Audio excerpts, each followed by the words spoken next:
नमस्कार. लबाड कोल्हा. एक कोंबडीचे पिल्लू होते. ते झाडाखाली दाणे टिपीत होते. इतक्यात थोडा वारा आला. झाडाची पाने हलली. एक पान खाली पडले. ते पडले नेमके पिलाच्या पाठीवर. पिलाने वर पाहिले.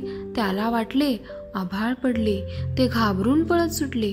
पळता पळता त्याला भेटला एक ससा. त्याने विचारले, "अरे, असा पळतोस का?" पिल्लू म्हणाले, "पळा पळा, जीव वाचवा. आभाळ खाली पडत आहे. त्याचा एक तुकडा माझ्या पाठीवर पडला." ससा घाबरला. तोही त्याच्याबरोबर पळू लागला. ते दोघे पळत होते. समोरून एक बदक येत होते. त्याने विचारले, "सशा सशा, काय झाले तुला? पळतोस का असा?" ससा काही थांबला नाही.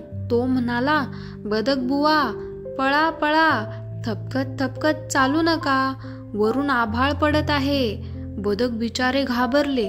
त्यांच्याबरोबर पळू लागले. वाटेत एक लांडोर नाचत होती. बदक म्हणाले, "ए नाचनबाई, पुरे कर नाचणे. आभाळ खाली पडत आहे." लांडोर पण घाबरली. तीही लागली पळायला. ते चौघेजण पळत होते. आभाळ पडले, आभाळ पडले, सारखे असे ओरडत होते. समोरून आला एक कोल्हा. त्याने हे ऐकले. तो होता लबाड.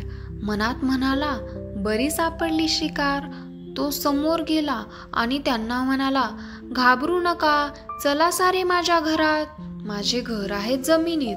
आभाळ पडले तरी ते राहील वरच." लांडोर, बदक, ससा व पिल्लू हे सर्व कोल्ह्याच्या बिळात आले. कोल्हा म्हणाला, "आता राहा इथंच. वर जाल तर आभाळ पडेल."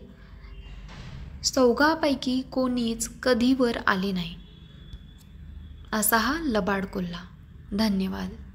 अशाच अनेक कविता आणि धडे ऐकण्यासाठी चॅनलला सबस्क्राईब करा. धन्यवाद.